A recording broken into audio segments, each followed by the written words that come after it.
All right, welcome on to a pre-draft edition of Hollinger and Duncan. John and I got to go through some of the main guys at the top of the draft to give our opinions on them. But I haven't talked to you since the big Desmond Bane trade, which Yeah. certainly took me quite by surprise. What did you think of it? It was really interesting because these two teams theoretically are in roughly the same spot, right? They're defense first teams that are still young, but not like super young anymore.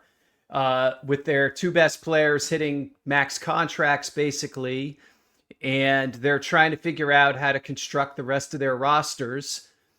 And they came to completely opposite answers on the value of Desmond Bane toward that construction. Yeah, now one of them is on his current contract, I will add. Yes. Because that's the key element of it.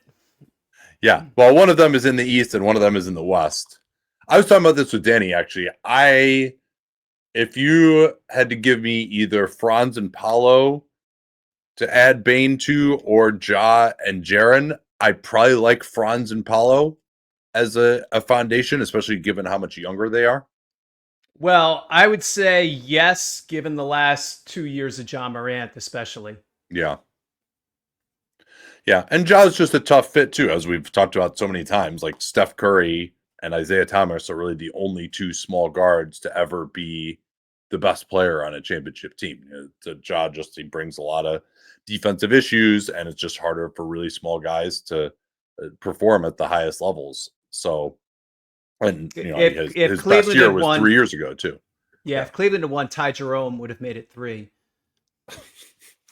Yeah. Yeah. If only he can be sent somewhere where he can be allowed to blossom in the future. Well, so yeah, let's talk about it from Memphis's perspective first. Obviously, it's been a while since you've been there. To me, from Orlando, it was pretty simple. I liked it. I thought it was a good idea, good value. We can get into that more. But for Memphis, like you, I was like, yeah, the value is pretty good. But what's the plan now? I think they realized that they had to do something different from what they were doing. That they needed to just be a little bigger, especially if they're going to have a team around Ja. They wanted Jalen Wells to play too. I know that. I mean, that wasn't the main part of it, but that was definitely an idea for them. They felt like he guards down better. They feel like 2 is his best position, so they feel like he can't guard the 3. Like he's bigger, stronger guys are going to give him problems. Yeah. And I mean, they've been chasing big forwards for a while now, and I think now they have the wherewithal to do it again. They chase Bridges most prominently, Anunoby. Like they've been after guys like that. I could see them making a push to get somebody like, I don't know, like would Portland sell on Denny Avdia, for instance? Is there a case for probably not Michael Porter Jr., but I don't know. There are scenarios you can talk yourself into with Memphis with that. And now they have the 4 firsts from this trade.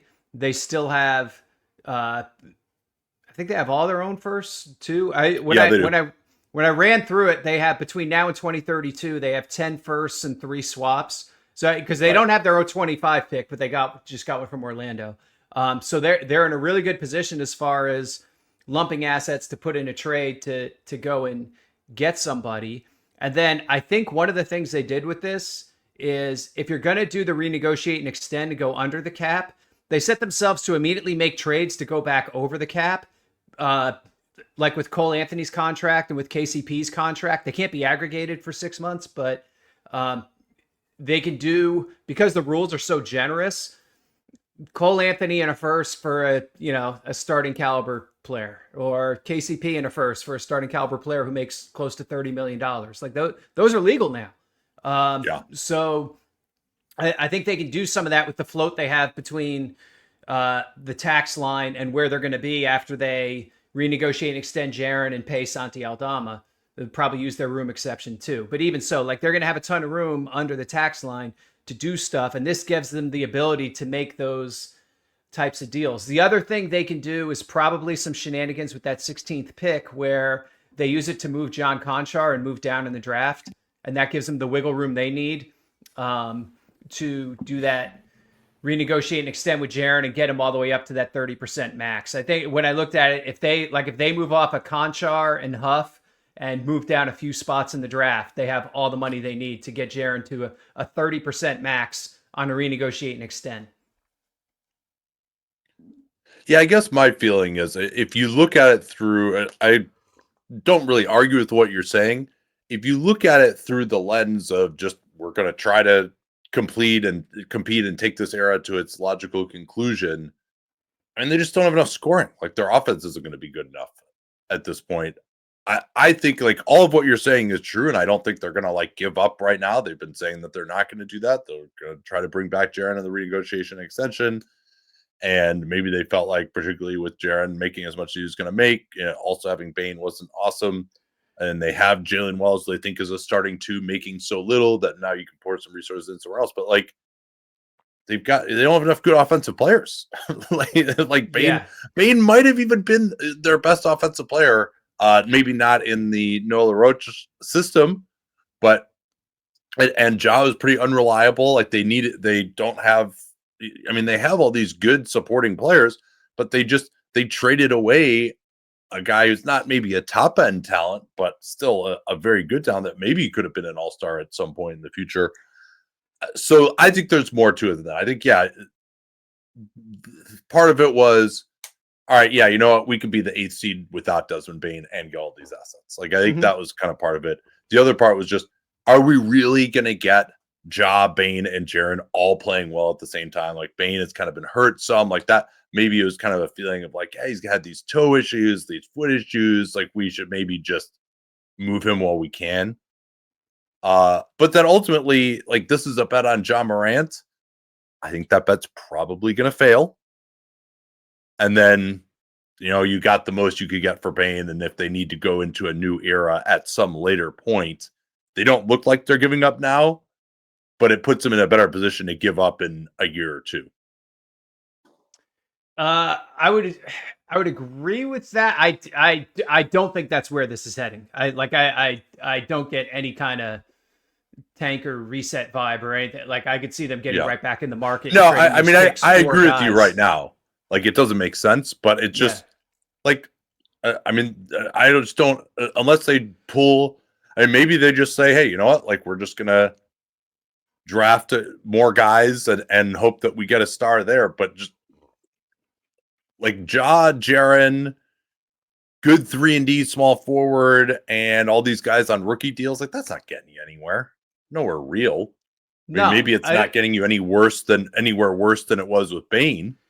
I think the place they were was that Bane's contract was looking like slightly negative value. And I talked to people around the league for a story I wrote about the Grizzlies, and one of the things they said was that Bane was getting paid too much for what he was. So it's ironic to me that now they trade him for 4 firsts. I totally disagree with that, by the way. But okay,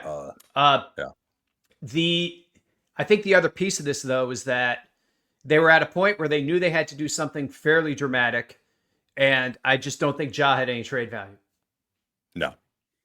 So then the piece of it becomes, are you going to trade Jaren? Well, I think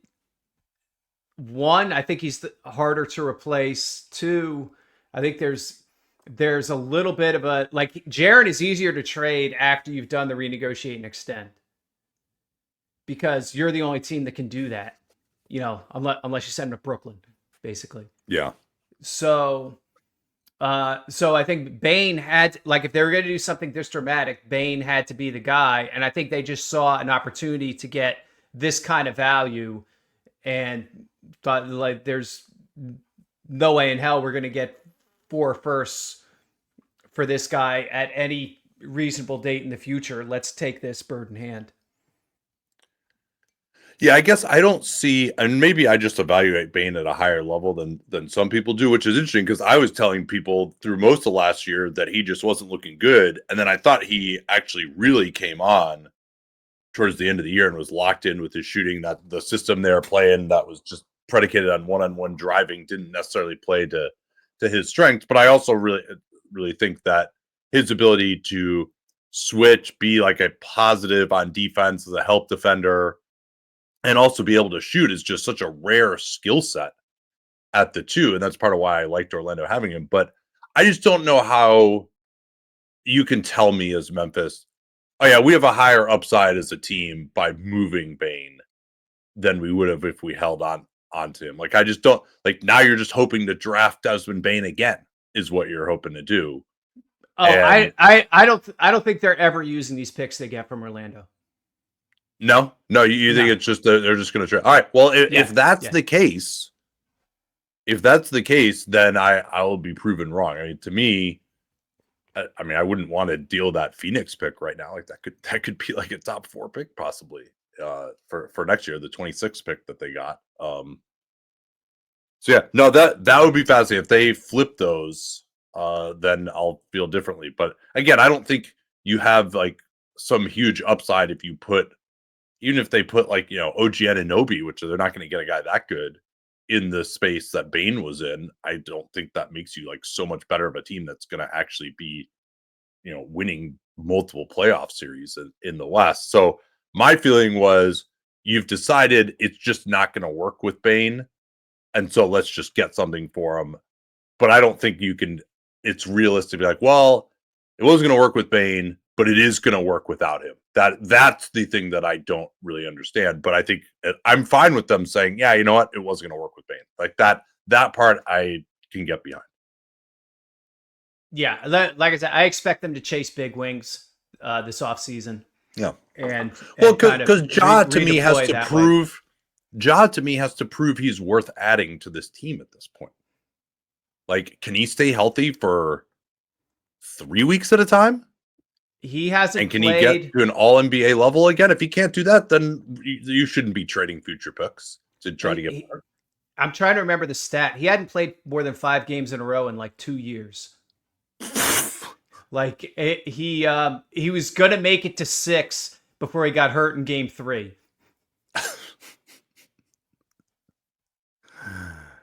Yeah, so that's the thing. It just, we're gonna really try to add a bunch of stuff to this team when our star is not a star. Like, yeah, if you get 2022 Ja Morant all year, sure. Now go ahead, trade for a bunch of stuff, bolster this group again. But do you think I do like the optionality? Do you think you have enough assets now to trade for somebody better than Ja and Jaren?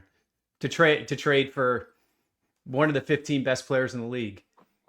I don't even know who that guy is or when he comes available. Who wants to go there? Who wants to go to Memphis? And they could try to get. Apparently, the streets are so terrifying in Memphis that you can't get anyone to come there. Yeah, was there like something about that?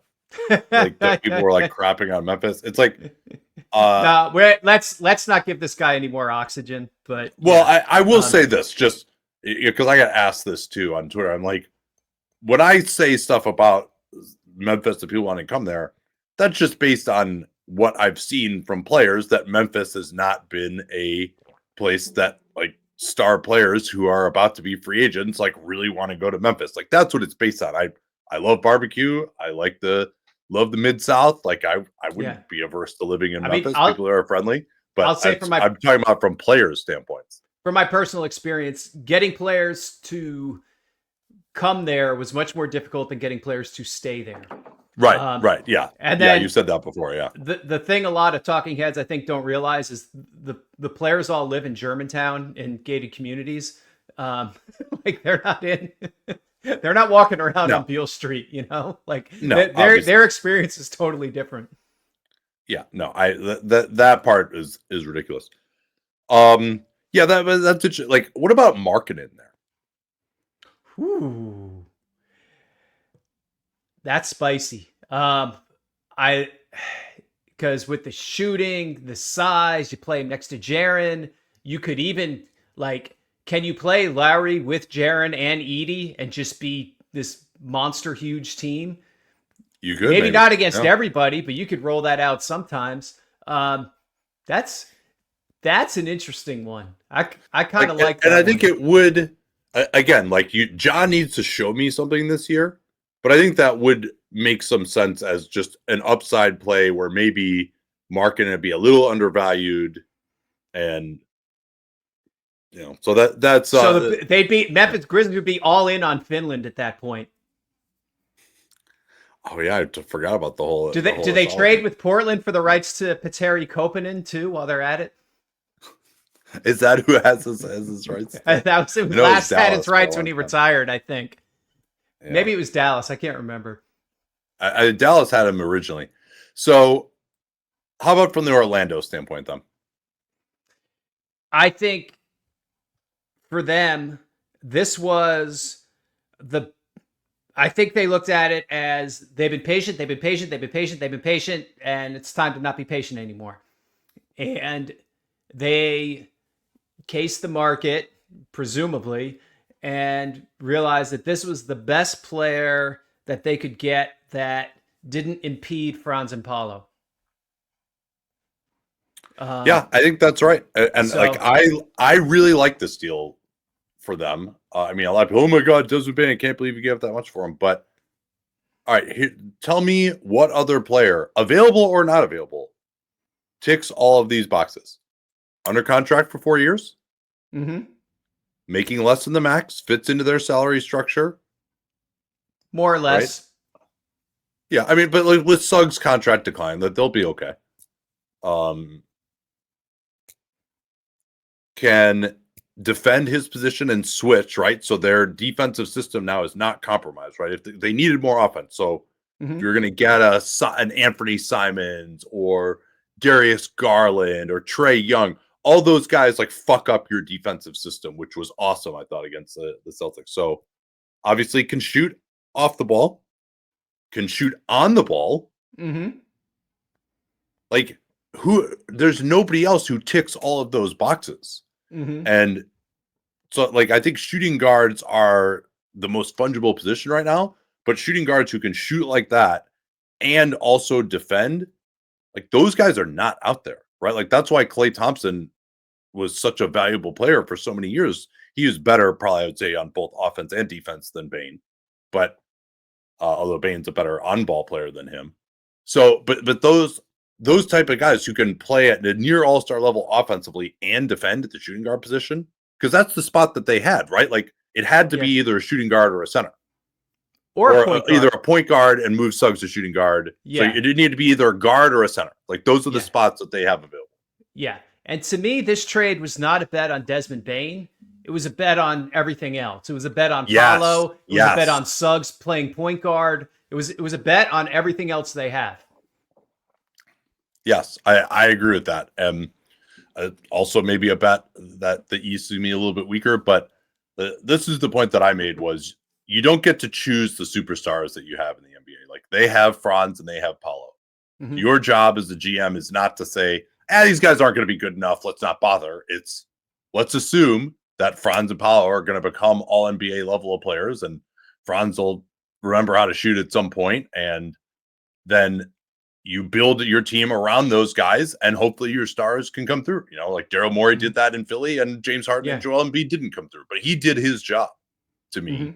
And so I think this is Jeff Weltman doing their job. And, they had this, by the way, how good was that deal for Orlando to get in on that Phoenix swap? Just like out of no, like what did they even give up for that? They gave up like nothing for that, right? It was just something tiny. Like second, did they give up seconds or something? They gave up seconds to get that swap. Yeah. And then Memphis already had the right to swap with that swap. So Memphis can now swap with a pick it already owns in the 26th draft. Potentially, depending on how the first set of swaps goes.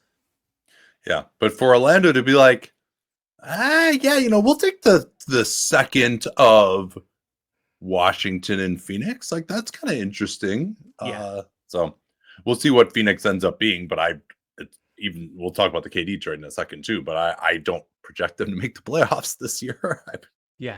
I would imagine most people are in that boat too. I like Orlando could make the finals this year. If they get development from Franz and Paolo, I think they could make the finals this year. Like, because their defense, I mean, Bane's not going to hurt their defense that much compared to KCP. Yeah. So the minimum bar for this team now is a top 4 seed and winning a playoff series. Yeah. The other thing that I like about Bane too is he knows how to play fast from that Memphis system. Like, they need more transition as well. I think he can any transition. In fact, I think the road not taken for Orlando, as you point out, was to get like a guard with actual speed who could like touch the paint and get them some transition. And I still think that's something they should probably shop for with their limited free agent money, or some of this, some things that they can still do trade wise potentially with some of their contracts. Yeah, but the reason I find this so brilliant is just Orlando, like, they can switch 1 through 5. Like, they got Carter at the 5. He was pretty good defensively in the Boston series. They got Isaac, who can come in off the bench as well. You got these 2 big forwards. Other than Suggs, they may not have like that one unbelievable individual defender, and maybe Isaac is the other one there. Yeah. But like, because they don't have any weaknesses, I mean, we've seen how powerful that can be. So we'll see if they are. Do they finally get out of the bottom 10 in offense this year, John? That's they have to. I mean, again, that's the standard now. The bar has been because they pushed their chips in. Now the bar has been raised in Orlando. Yeah, like if I were playing fantasy GM for Orlando, and I'm like, you're gonna trade 4 firsts for anyone that could even realistically have been available or that would be at that price level. Mm-hmm. I don't know that there's a single player in the league I would have rather had other than Desmond Bane. Like, if you think, would you rather have like OG Anunoby or Mikal Bridges? Like, that sort of level of player is what, and especially when you consider the contract too, like, there really is not, like, I'd rather have Bane than Trae Young or Darius Garland for this team. Even if those, maybe, I don't know about Garland, but I mean, Devin Booker is the other one, but he makes so much more than Bane. Right. It's actually makes so much money. He makes it impossible. Yeah. Exactly. That's and Garland is going to need an extension earlier than Bane too. So, let's talk about KD. You got any just general thoughts on the process, where you think he might end up? I think it's just a classic kind of Phoenix shit show. Well, I was going to say a classic KD shit show. I think they thought they were going to get stronger offers than they're getting, and now they don't really know what to do. So I don't know how this ends up, honestly. You think they just don't trade him? I think it's an option. They're not required to. No. The only thing is, he obviously has 1 year left on his deal. He could be a free agent after the year, so he has some leverage. Like, for Phoenix to walk away with nothing from KD, I think is a tough one. But I think they realize if they trade him now, they still have this idea that they can probably contend for something, I guess. I don't know. I don't know how realistic they are at this point. Obviously they should tear it down, but that doesn't seem like that's what they're doing. So, like, they want to get stuff for Durant that helps them win, but okay, great. You're going to get, Emmanuel quickly in the 9th pick, start playing in the parade route. And that'd be a pretty good return. Right? Compared to some of the other stuff I've seen. I was going through it today, and they have Devin Booker and Kevin Durant, and they don't have another starting level of player on their team. Yeah, I think that's right. Yeah. Like, not like they do not have, I would say, another. And Beal, like, okay, is he a top 30 shooting guard? Sure. But is he a top 30 small forward? Probably not, right? Like he plays the same position as Booker. He's not reliable from a health perspective. He's about to turn 32. Like, I don't know that I see him as like an above average starter. Maybe he's at least a starting level player. And then, do they have anyone else in the top 30 at their position? I don't think they do. Tyus Jones is a free agent and might be. Yeah, but like they don't have any 27. bird rights on him. Yeah. Yeah. And he's, again, for this team, it's like, yeah, small guard when you have two other small guards. Like, certainly within the role that they would have to play on their team, they don't have a top 30 player. Like, maybe Dunn or Iguodaro could become that, but they're not established at that level right now. Royce O'Neal is probably out of that at this point. Nick Richards isn't a top 30 center. Grayson Allen would be the other one. Yeah. The idea that you're going, Grayson Allen. All right, man, you might give me. Is Grayson Allen a top 30 power forward? Where he has to play. That's where he has to. Remember, he bulked up last year. He's gonna play power forward.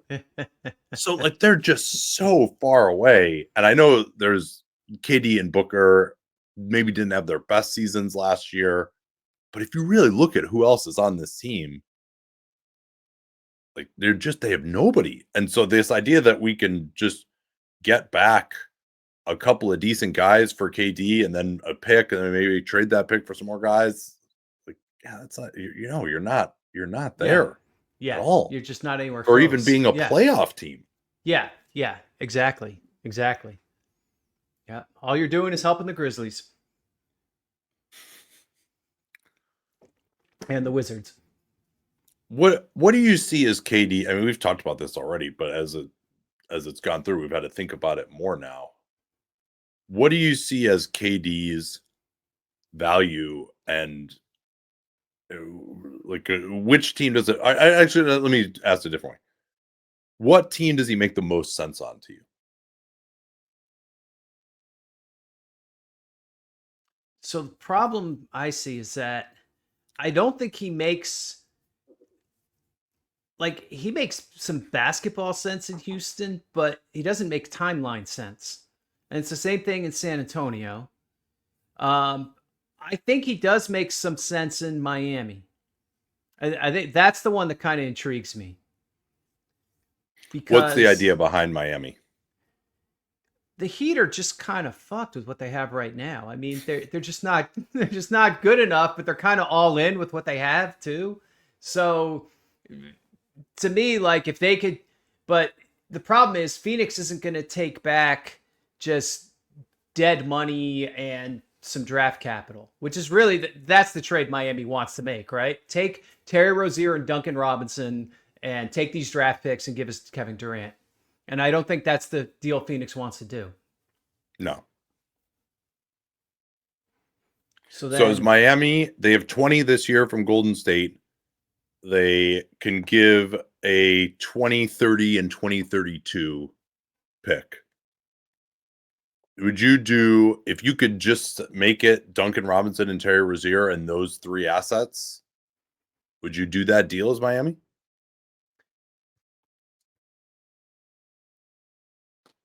I would still think hard about putting 32 in it. God.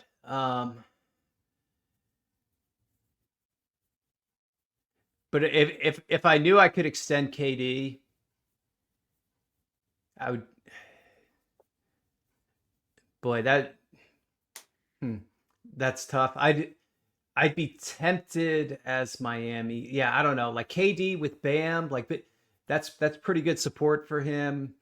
You can even play big sometimes. Like, huh. Yeah, like that could be a dark horse finals team. They got Hero still. Ware takes a step forward. Maybe re-signed Davion Mitchell. Maybe he's better than expected. They got Haywood Highsmith still to guard the ball.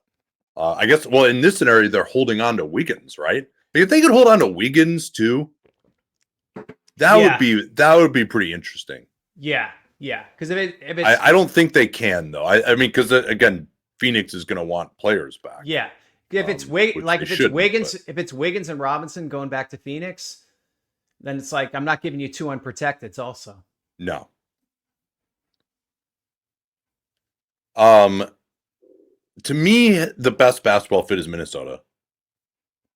I don't know that I would want to give up Gobert in the trade because then you still have Julius Randle, who you probably can't really trade or you have to re-sign. But like Randle and KD is not a good fit to me to also have Edwards. You just have too much shot creation there and nowhere near enough defense. So if Yeah. I'm Minnesota, the thing that has always made the most sense to me at any of these deals was Randall opt in, Phoenix pays him as part of getting him to opt in. Then you throw in DiVincenzo and, again, another shooting guard, but he at least can shoot. Like, he could play next to Booker, hopefully. Or they could reflip DiVincenzo if they had to. So Randall and DiVincenzo for KD. That seems like and then you can haggle over whether they got to include the Detroit pick or not. Right. Maybe there's some kind of or maybe you swap the Detroit pick for Phoenix's 29. Yeah. I think that's, especially with KD only having 1 year left on his deal, like that's actually not crazy bad value. But of course, Randall would have to be enticed with an extension. Mm-hmm. But like, especially for what Phoenix in theory wants to do, like they would need a power forward. They need someone else who can create a little bit. Like that actually wouldn't be a terrible offensive team, I don't think. No, I don't think so at all. Yeah, I think They you're right. I couldn't think stop anybody, but I think that's their best deal. I think you're right. But of course, all that relies on Randall. The other thing that people just to me are not discussing enough is what is KD's extension going to be? Because you said these timeline teams. Yeah, if I'm San Antonio or Houston, if KD is going to demand $60 million a year on an extension, no, I'm not interested in doing that. No, and I think that's a problem for Minnesota too, with all their apron issues. Yeah, you can't pay him 60 in the out years when he's 38, 39 or whatever. Yeah, although like Minnesota is probably more like they don't have as bright of a future as San Antonio, and they might have to pay him just to induce him to go there. That's the other thing I don't understand. It's like, okay, these teams that are on KD's list or not, why are they on the list? Are they on the list because they said they're willing to pay him? Are they on the list because they're just in warm weather? Are they on the list because they have all this young talent? Like what is it? And all of those factors are like, which means more to him? I don't know. But if I'm San Antonio or Houston, if they're like, yeah, KD, I want to win here. I want to finish my career here on my terms.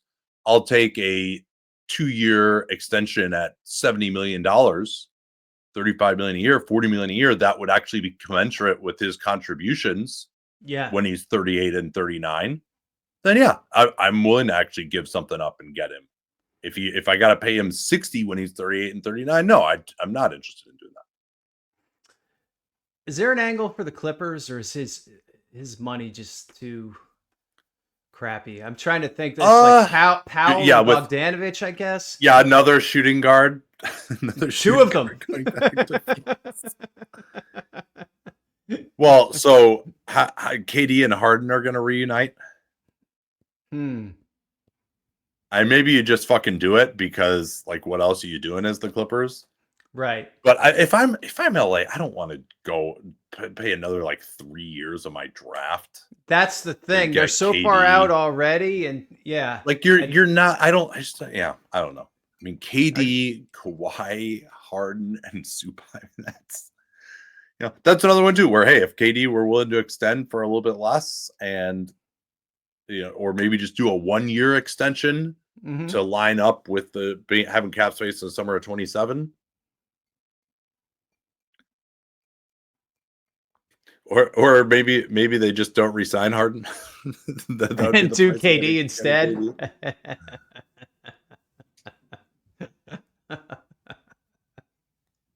That would be an unexpected plot twist. So, give me a prediction. What do you think happens?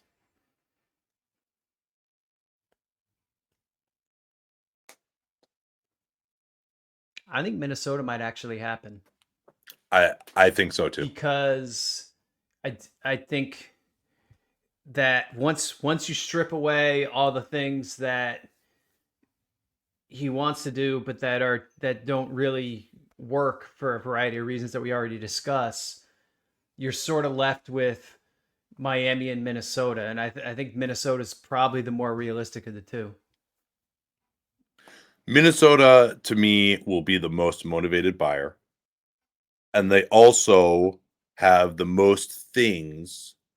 Now, if without Randall, it becomes more complicated. But Minnesota has the most things back that I believe Phoenix would want in terms of like actual players. Yeah. So I think like it really, and he fills such a need on that Minnesota team too. So I think like that makes the most sense. Like that's one where acquiring him, I would be like, okay, I get it. And I would get it for Ant loves sorry? KD too. Yeah. Now I would get it for Houston or San Antonio too, but if I'm Houston or San Antonio, the price has got to be low and his extension has got to be low. Yep. Because I'm not taking myself out of maybe potentially trading for Giannis in the future or somebody else to get KD. I'm not doing that. Exactly. Because those teams don't want to sacrifice 5 years from now, whereas Minnesota, they're already there, Yeah. particularly with Gobert. Yeah. Are you going to talk a little draft? Yeah, sure. So we talked about this we talked about this some last week of just what you think Cooper Flagg is. But we can talk some about just like where he fits in this pantheon of prospects, and then also like how he might fit in Dallas in the short term here. Yeah. I saw him in person 4 times, 5 times. I can't remember anymore. And saw him at the Hoop Summit last year, obviously. He's really good. He is a multi-positional defender and a multi-positional offensive player. He can handle the ball. He can run pick and rolls. He can make offensive plays, runs the floor really well. Decent shooter. That's probably not his biggest strength at the moment, but he can make an outside shot, can get to shots, jump shots off the dribble, can create his own shot.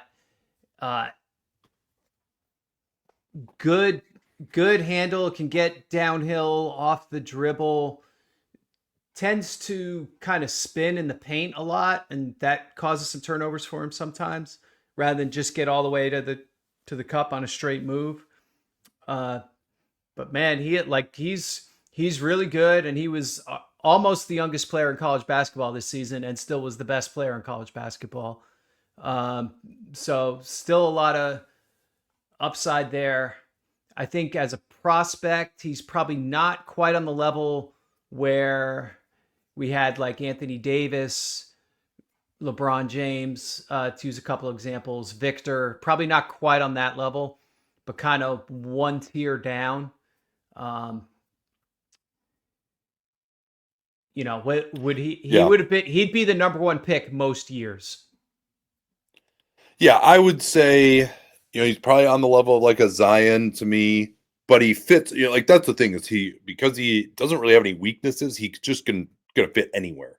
Yeah. Even on this funhouse mirror Dallas team, Yeah. where he's probably gonna have to start at the 3 for them, and I mean probably run a bunch of pick and roll with them too. But I would have him actually in the AD class, maybe even above it, because AD, his offense was a big question mark, I think, for most people at that time. Like we didn't know whether he could shoot at all. He kind of never really did. He did it enough for one playoffs to win a championship, but he's never really been great there. And there's a concern about like how strong he could get as well. I think in retrospect, he maybe is considered a better prospect than he actually. I mean, he did lead Kentucky to that national championship, but yeah, like he was someone that everyone was focused on. Sure. Yeah, AD destroyed all my draft models. Like, yeah, nuclear. But I mean, I think Flagg to me has more offensive upside than AD. So and just the myriad ways he has to attack. If you look at all the synergy categories, he's got like 50 play types, and each guy coming off of screens on the perimeter, like to shoot jumpers or attack off the dribble or posting up or pick and roll. He's spotting up, like he could really do, and he's a great passer for his size as well. So all that stuff, it's while he may not be like unbelievably dominant in any one area, he'll probably have an advantage against whoever is guarding him somewhere. Right. Right. And yeah. And then defensively, I don't consider him to be like a lockdown, move your feet stopper, but I think, he should be able to switch at the 4, and he's a really good help defender as well. Good in Yeah. transition. And Yeah. he also, just like his makeup as a winner, the way that he's worked and improved his skill level over the last 2 years since I started watching him is ridiculous. I mean, I would say one of the better 2-year skill level improvements that I can recall seeing. I don't watch guys as young as you probably do, or as, obviously guys like Cavoni. But in terms of seeing someone, and especially since he's going to be coming into the league at basically the same age as LeBron James, it's very exciting. What about in the short term here in Dallas? So, I mean, we've talked about this before. Like Dallas should get rid of everyone else and tank and just build the whole team around Cooper. And I don't think that's what they're going to do. But I think he's good enough to raise their prospects for this coming season, definitely. And then you look 2-3 years out. I mean, can he be an all-star year 2, year 3? Yeah, I wonder if he's not playing the 4, what that's going to look like. Yeah, I mean, guess, at some point, reality is going to slap Dallas in the face too, right? With like, okay, this can't be all about AD has to play the 4, right? Like, well, but then you still have. I assume they're going to trade Gafford, but you still have Lively as a piece that I think is a great one to build around. I really like his fit with Cooper Flagg. That's the other reason too, because like you still have Lively. Yeah, that's another reason to just move on from AD right now. And they have PJ Washington is still on this team too. Yeah. Another 4. Yeah. And Dwight Powell. Sorry. Dwight Powell.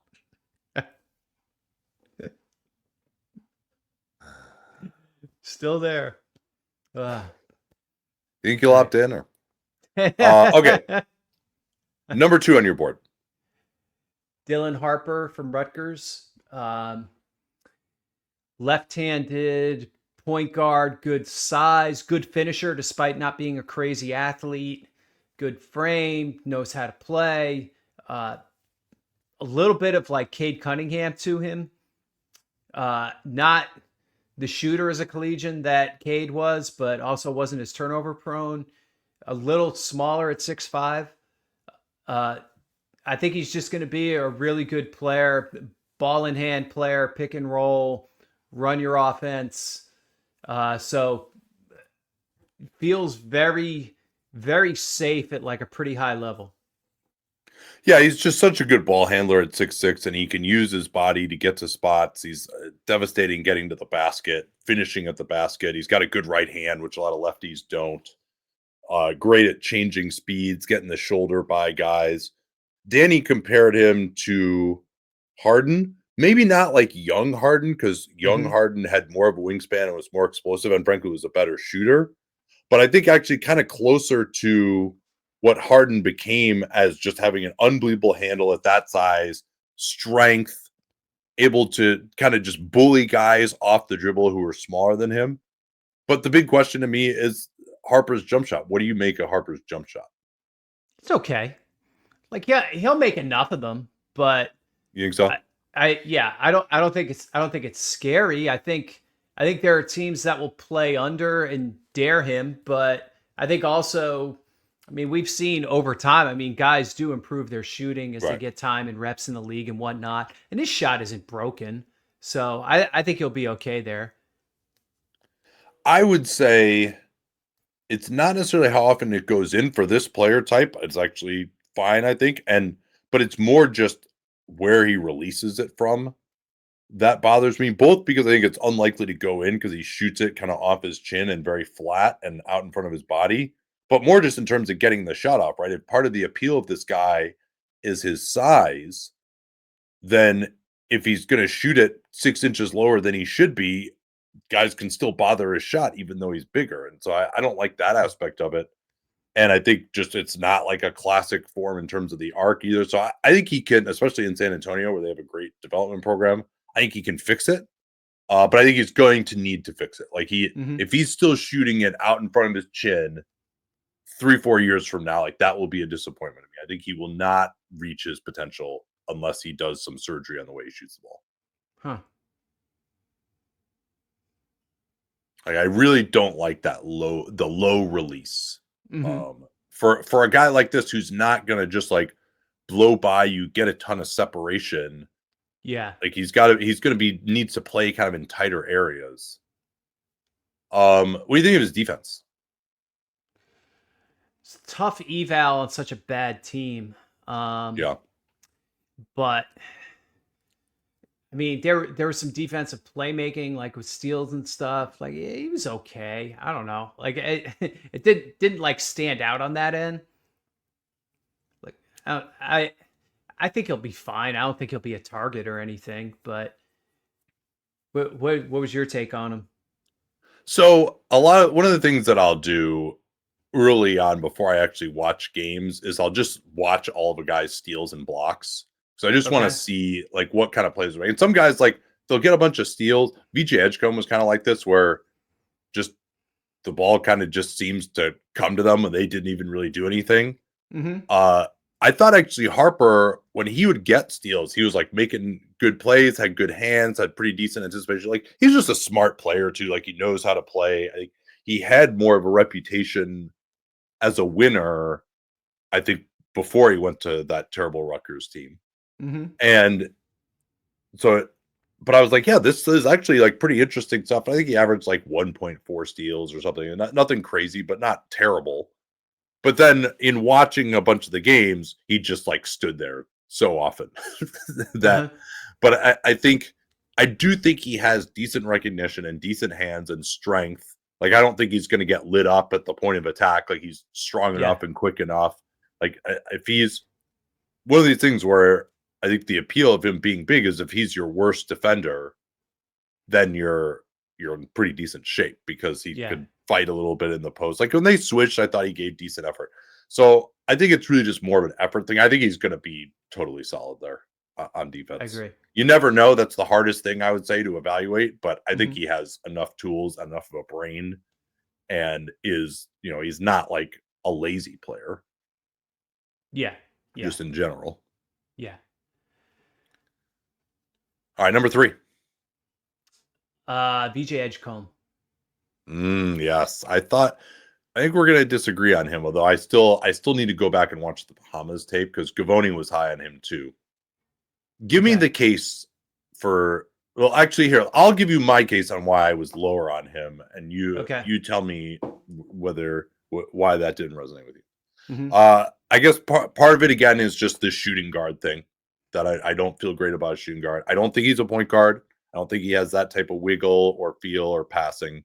I may change my mind on that if I see the Bahamas stuff because I think he did play point guard for them. But based on what I saw in college and even what I saw at the Hoop Summit, I don't think he's a point guard. I don't think he has great off dribble moves. And then as a shooter, I think he can make like he's kind of got a weird form as well. He's another guy who might kind of need surgery. This very elongated motion that starts below his waist and then he has to like cock it behind his head and fire it. Like there aren't many good shooters I can think of who have had that kind of emotion. Like I think he could hit some open spot ups, but I don't see him as like an on the move shooter. And then particularly off the dribble, that form is not very conducive.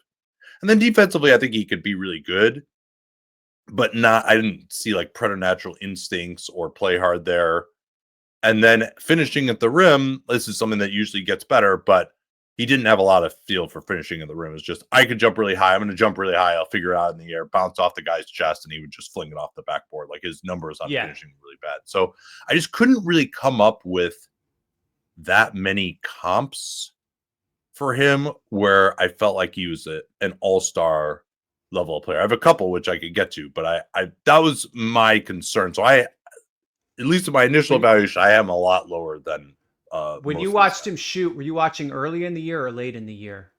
Just a cornucopia of everything. Okay, because his shot was all jacked up early in the year, and then by the Yeah. second half of the season, he'd kind of fixed it. My comp for him is Victor Oladipo. Yeah. Gavoni had said that too. I think Keandre from Hoop Intellect had that too. Yeah, I think he's not really a point guard, but I do think he's really athletic. I think he sort of like shocks people almost defensively when he contests shots because they just don't expect him to be there and rise up the way he does. Uh, got a ton of steals. I don't know if he's like a true lockdown one-on-one guy. Like when he was sliding his feet one-on-one, I thought he was just okay. Um, I agree with you that I don't see a point guard there right now. Like he just needs polish on a lot of levels in terms of his ball handling, his finishing, jumper's pretty good. The other reason I like him, the background on him was really good, just in terms of the work ethic, Yeah. the type of kid he is. So it's easier to bet on him making some of the adjustments he'll need to make as his career goes on. Yeah, I guess my comp for him was Jaden Ivey. As just, is he really a one? If he's not really a one, but he also doesn't shoot it well enough to be exactly what you want at the two, and he's not, a Jalen Suggs level, a defensive player.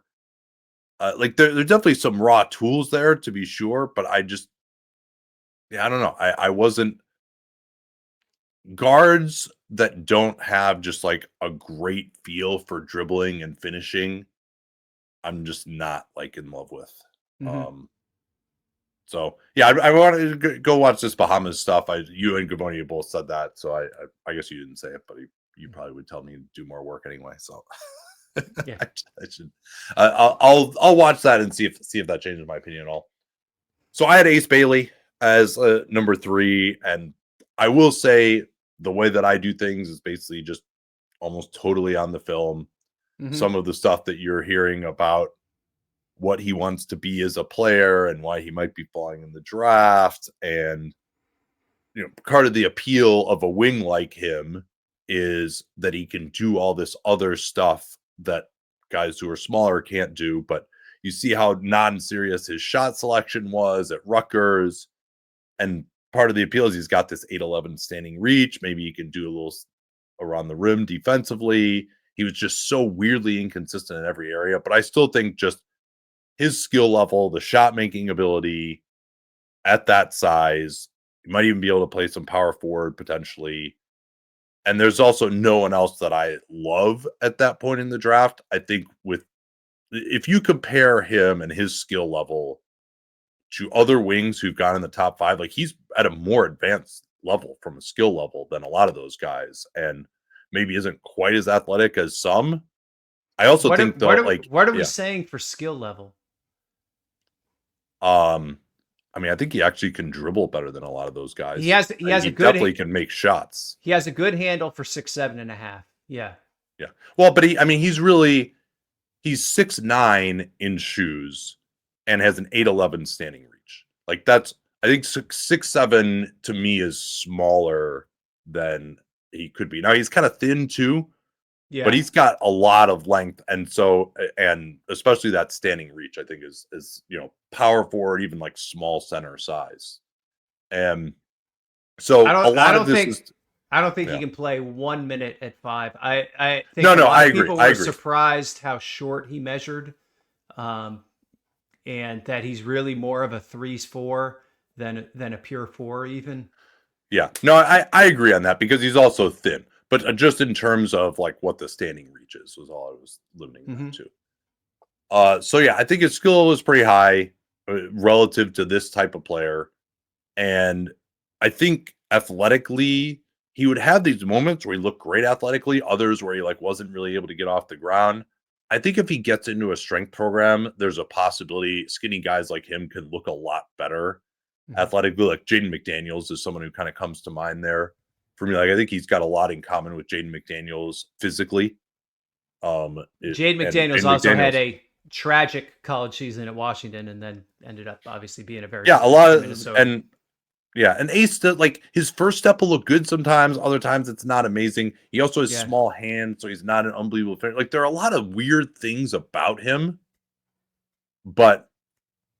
and the way that he played on a non-winning team, although the numbers did show that he helped them because there was nobody else playing behind him. But ultimately, I don't love all the other guys. I have a lot of trepidation about him, but for me in the draft, the upside is high enough that for this position, this player type, the skill level he's shown, the scoring he's shown, that I think you just have to take him here and accept that his median outcome might be lower than some of these other guys, but I'm drafting for upside in the top 5.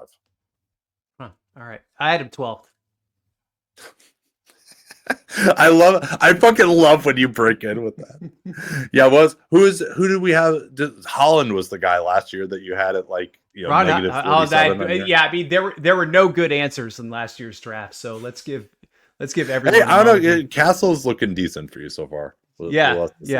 The most overrated player in the NBA, as I called him. Okay, so who's your number 4 then? Con Knipple. Yeah, I think he would be 5 for me. I think Fears would be 4. Tell us what you see in. So I went Knipple 4, Fears 5. Okay. The thing I really liked from him was that he wasn't just Johnny Jump Shot. Like he got to the rim and like. I think you mean Connie Jump Shot. Oh God. All right. Yeah. Moving right along. Pumped with a P. All right. A little better. Okay. Anyway.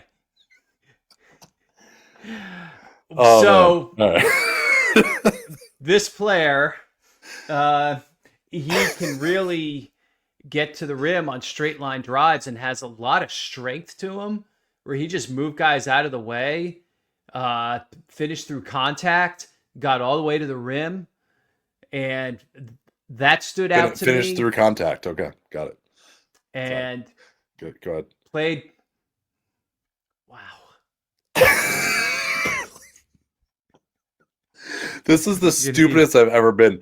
I think it's just residual. I went to this bachelor party last weekend, and obviously we weren't the most mature during that period. So I apologize to everyone. I'll try really hard never to do this again. It was a very serious program. So I think I think defensively he was good enough. He measured a little short at the combine. A little shorter than I expected. Wingspan not great either. Yeah, so which makes him more of a pure 2 than a 2-3, which I didn't love. But movement shooter, and you could really see it before games. Like I don't think Duke even maximized what he could do as a shooter, like coming off of pin downs and screens and stuff off of movement. Yeah.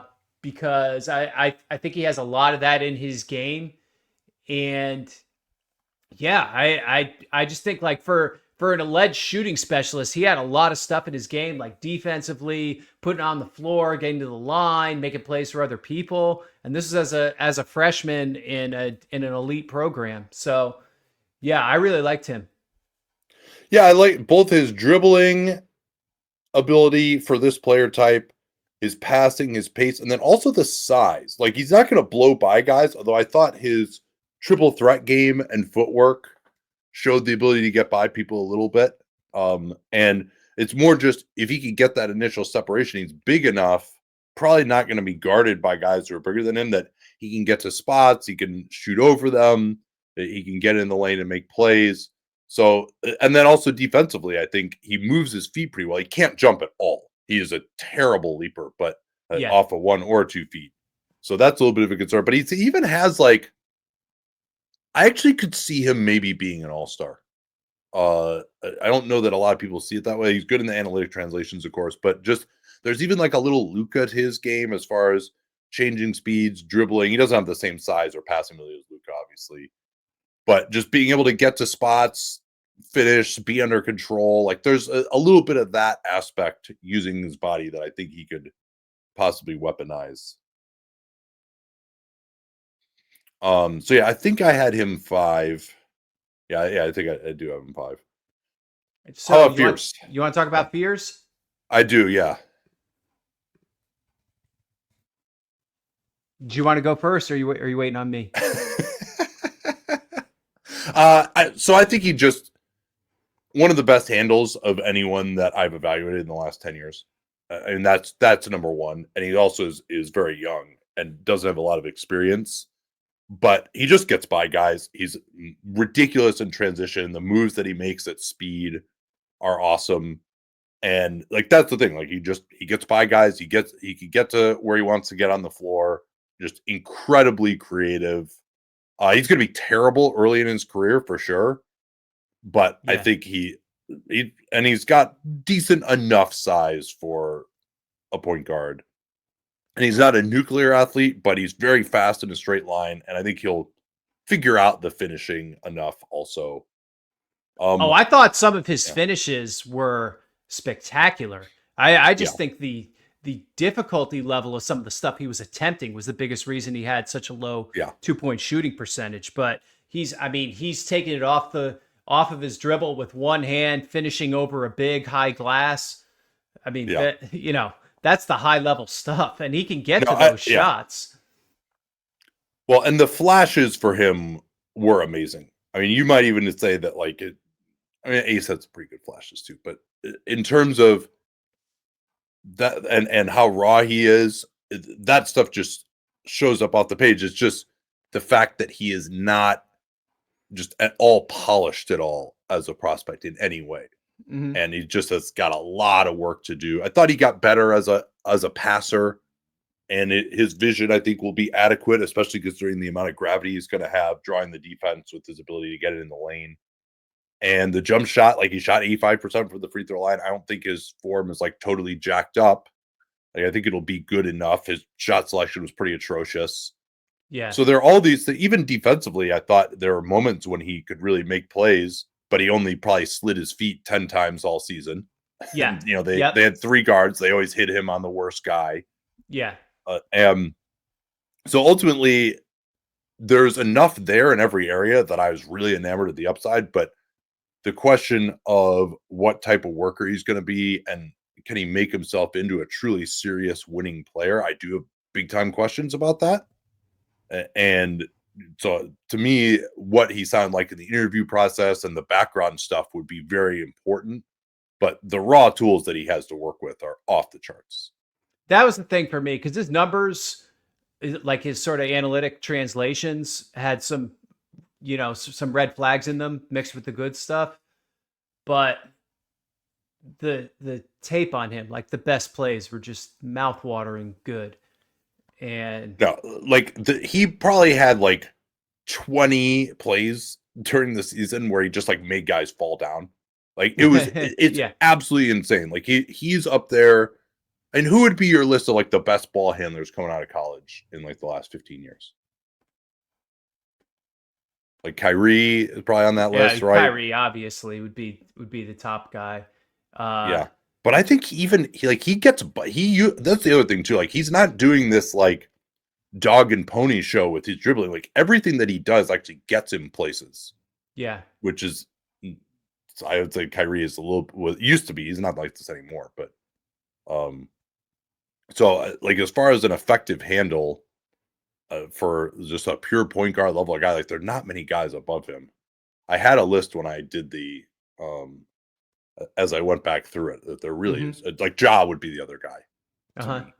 Like I think he's and he doesn't have that level of explosion fears. He's kind of the next level down as probably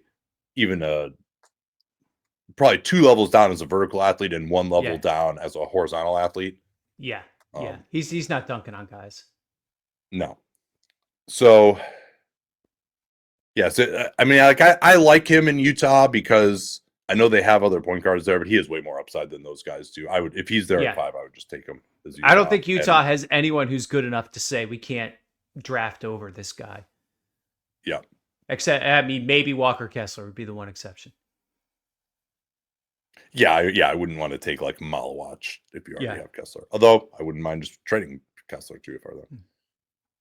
Okay, we're kind of running out of time here. Let's run through like your next 3, 4, and then we can talk sleepers a little bit. Yeah, well, my next 3 guys are also sleepers, I think. So I I had Colin Murray Boyles at 6. Very excited to watch some of him. I saw him in scouting other guys, and the defense is really exciting. The passing is really exciting. The shooting, a little less exciting. Yeah, 100%. Very left-handed. Played mostly center or power forward / center. There was like a fake center position, in a college team that used 2 bigs. So he has to get more perimeter. Obviously, as a pro, he can play some 5 maybe, but I think his most effective position is going to be 4. He can totally guard on the perimeter, even though he's big. He's got great feet, great hands, good feel for the game. Plays very left-handed at the offensive end, doesn't finish with his right hand around the basket, and that's something he needs to add because he's just not that big. But good feel. The shot is coming along. I think he's going to end up okay. I think it's going to be like the shooting for him. I think it's going to be like a Grant Williams type thing where, Grant Williams was an undersized 5 at Tennessee and was able to move out to the perimeter. And it took him a year or 2, but he was basically fine. I'm a little more concerned. He really gets that right hand involved a lot. Again, I need to watch more of him. I haven't had a chance to yet, but not that he can't fix it, but I'm drafting him hoping it's going to be fine, not believing it's going to be fine. Right.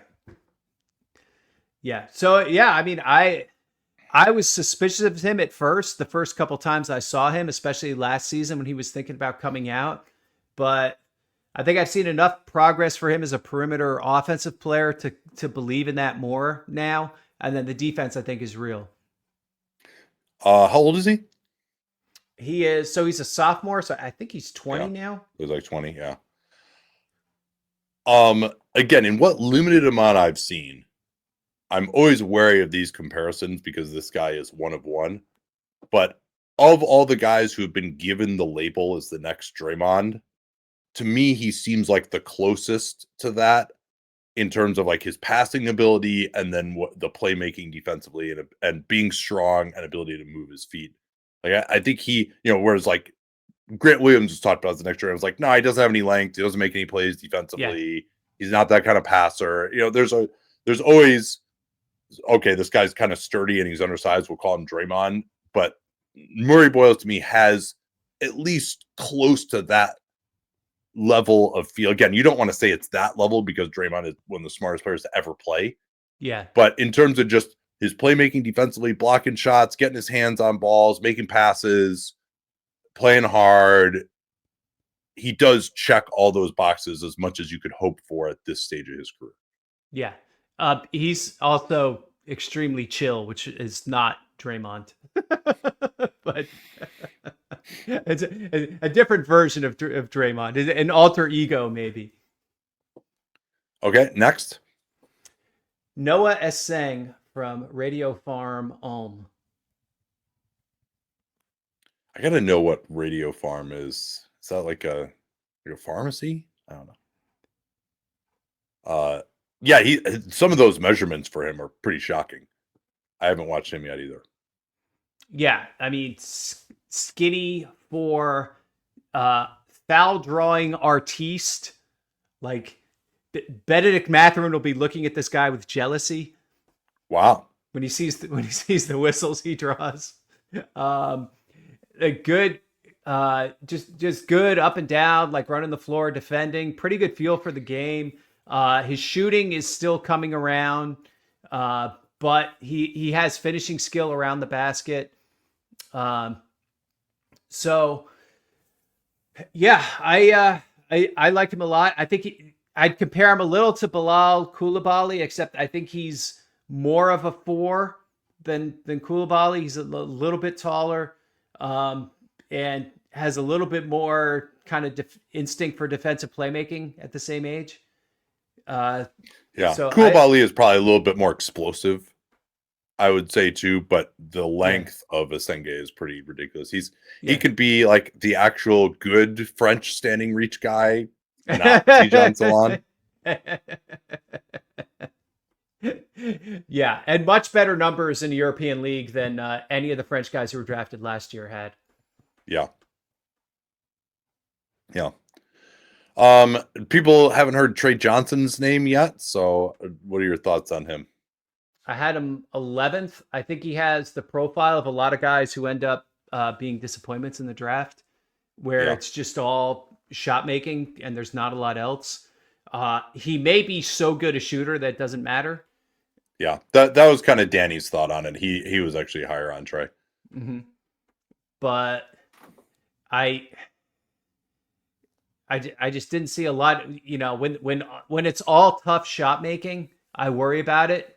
Like there should be, when you're playing against guys who are one level below the NBA, there should be some easy stuff mixed in there.